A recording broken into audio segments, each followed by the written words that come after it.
আসসালামু আলাইকুম। যদি গুঁড়া দুধের রসমালাই তৈরি করতে গেলে শক্ত হয়, ভেঙে যায়, চুপসে যায়, তাহলে আজকের ভিডিওটি দেখে নিতে পারেন। কেননা আজকের ভিডিওতে এই সকল সমস্যার সমাধান থাকবে। আমি চেষ্টা করেছি খুঁটিনাটি সমস্ত টিপস শেয়ার করার। ইনশাল্লাহ এই সমস্ত টিপস অনুসরণ করে বানালে 100% গ্যারান্টি আপনার রসমালাইটাও একদম পারফেক্ট হবে। তাহলে চলুন কথা না বাড়িয়ে রেসিপিতে চলে যাই। প্রথমে প্যানে দিয়ে দিব 1/3 কাপ পরিমাণ চিনি। চিনিটা দিয়ে চুলার আগুনটা মিডিয়ামে রেখে অনবরত নেড়েচেড়ে জাল করতে থাকবো। অনবরত জাল করতে করতে এক পর্যায়ে দেখা যাবে চিনিটা গলে ক্যারামেল হয়ে যাবে এবং সুন্দর একটা কালার চলে আসবে। যখন কাঙ্ক্ষিত কালারটা চলে আসবে ঠিক সেই পর্যায়ে এখানে আগে থেকে জাল করে রাখা দুধ দিয়ে দিব 3 কাপ পরিমাণ। আমি দুধটা শুধু বলক তুলে নিয়েছি। এখন এই দুধের ভিতর দিয়ে দিব 2 কাপ পরিমাণ পানি। কেননা এই দুধটা পাতলা করতে হবে, যদি ঘন থাকে তাহলে কিন্তু রসমালাই শক্ত হয়ে যাবে। এখন চুলায় বসিয়ে চুলার আগুনটা লো ফ্লেমে করে রেখে দিলাম। এরপর এখানে নিয়ে নিব একটি ডিম। আমি ডিমটা নর্মাল তাপমাত্রার নিয়েছি। অবশ্যই নর্মাল তাপমাত্রার ডিম নিতে হবে। যদি ফ্রিজের ডিম নিতে চান তাহলে আধা ঘন্টা আগে বের করে রেখে দিবেন। ডিমটা খুব ভালোভাবে ফেটিয়ে নিয়েছি। এখন নিয়ে নিব গুঁড়া দুধ। আমি এখানে ডানো ব্র্যান্ডের গুঁড়া দুধটা নিয়ে নিয়েছি।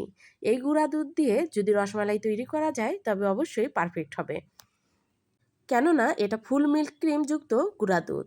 এই গুঁড়া দুধ নিয়ে নিলাম আমি হাফ কাপ এবং 1/3 কাপ পরিমাণ। তার সঙ্গে দিয়ে দিব হাফ চা চামচ পরিমাণ সাদা গোলমরিচের গুঁড়া এবং 3 চিমটি পরিমাণ বেকিং পাউডার। এখানে বেকিং সোডাটা ব্যবহার করবেন না এবং বেকিং পাউডারটা এর থেকে বেশি নেবেন না। বেকিং পাউডার বেশি হলে রসমালাই জাল করার সময় ভেঙে যাবে। তারপর এখানে দিয়ে দিব 2 চা চামচ পরিমাণ ঘি।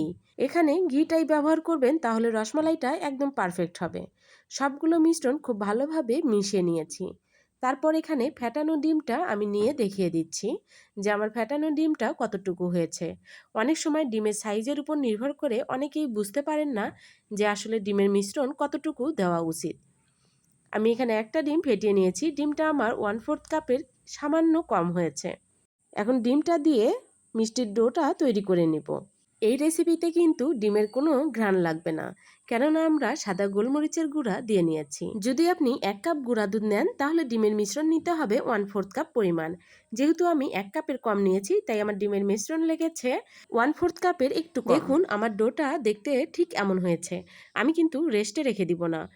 আমি যে পরিমাণ ডিম নিয়েছি তাতে রেস্টে রেখে দেওয়ার প্রয়োজন নেই। রেস্টে রেখে দিলে ডোটা শক্ত হয়ে যাবে, তখন মিষ্টি ভালো হবে না। যদি আপনার ডোটা নরম হয়ে যায় তাহলে রেস্টে রেখে দিতে পারেন। এখন হাতে সামান্য পরিমাণ ঘি লাগিয়ে আমি মিষ্টিগুলো তৈরি করে নিচ্ছি। আমি শুধুমাত্র হাত ধুয়ে এসে মিষ্টিগুলো তৈরি করা শুরু করে দিয়েছিলাম। আমার সবগুলো মিষ্টি তৈরি করা হয়ে গেছে। এদিকে দুধেরও বলক চলে এসেছে। দুধের বলক আসা অবস্থায় আমি সবগুলো মিষ্টি একসঙ্গে দিয়ে দিব, দিয়ে একটু নেড়েচেড়ে নিব। তারপর ঢাকনা দিয়ে ঢেকে রেখে দিব 10 মিনিট। এই 10 মিনিট মিডিয়াম হিটে জাল করে নিব। যখন দুধটা পড়ে যেতে ধরবে ঠিক সে পর্যায়ে ঢাকনাটা তুলে বাষ্পটা বের করে দিতে হবে। এভাবে 2 থেকে 3 বার বের করে দিলেই হবে। আমি 10 মিনিট জাল করে নিয়েছি। এখন আলতো হাতে মিষ্টিগুলো একটু নেড়েচেড়ে দিব। মিষ্টিগুলো নেড়েচেড়ে তারপর চুলার আগুনটা বন্ধ করে দিব। তার আগে দেখে নিব যে মিষ্টিটা আসলে সিদ্ধ হয়েছে কিনা। মিষ্টিটা সিদ্ধ হয়েছে কিনা তা দেখার জন্য একটা মিষ্টি তুলে নিব। এখন মিষ্টিটা কেটে দেখিয়ে দিচ্ছি। মিষ্টিটা সিদ্ধ হয়েছে কিনা তা বোঝার জন্য মিষ্টির মাঝখানে লক্ষ্য রাখবেন যে মাঝ বরাবর যদি শক্ত থাকে এবং কালারটা সাইডের কালারের থেকে একটু গাঢ় হলুদ বর্ণ থাকে তাহলে বুঝবেন যে আপনার মিষ্টিটা আরও কিছু সময় জাল করতে হবে। আমার মিষ্টিটা কিন্তু পুরোপুরি সিদ্ধ হয়ে গেছে। দেখে নিশ্চয়ই বুঝতে পারতেছেন যে এটা কতটা জালিদারযুক্ত এবং ভিতরটা কতটা নরম তুলতুলে হয়েছে। যদি কখনো দেখেন যে আপনার মিষ্টিটা সিদ্ধ হয়নি তাহলে আরও 5 মিনিট জাল করে নেবেন। এখন চুলাটা বন্ধ করে তারপর ঠান্ডা করে নিব। ঠান্ডা হওয়ার আগে যদি আমরা মিষ্টিটা তুলে ফেলি তাহলে মিষ্টিটা চুপসে যাবে, তখন আর এরকম ফোলা থাকবে না। তাই কিছুটা ঠান্ডা করে তারপর মিষ্টিগুলোকে উঠিয়ে নিব। কিছুটা ঠান্ডা করার পর আমি এভাবে মিষ্টিগুলোকে উঠিয়ে নিচ্ছি। মিষ্টি বেশি খেতে না চাইলে এ পর্যায়ে খেয়ে নিতে পারেন। আমি মিষ্টিগুলো উঠানোর পর আমি অবশিষ্ট দুধের ভিতর আবারও সামান্য কিছু চিনি দিয়ে জাল করে ঘন করে নিয়েছি। তারপর উঠানো মিষ্টিগুলো এখানে দিয়ে দিব। দিয়ে একটু নেড়ে চেড়ে 1 থেকে 1.5 মিনিটের মতো জাল করে নিয়ে চুলাটা বন্ধ করে দিব এবং ঠান্ডা হওয়া পর্যন্ত অপেক্ষা করব। পুরোপুরি ঠান্ডা হওয়ার পর আমি মিষ্টিটা দেখিয়ে দিচ্ছি। দেখুন কতটা লোভনীয় হয়েছে দেখতে এই মিষ্টিগুলো। মাশাল্লাহ, আমার প্রতিটা মিষ্টি একদম পারফেক্ট হয়েছে এবং জালিদার হয়েছে। আমাকে একবার বিশ্বাস করে এই রেসিপিটা তৈরি করতে পারেন।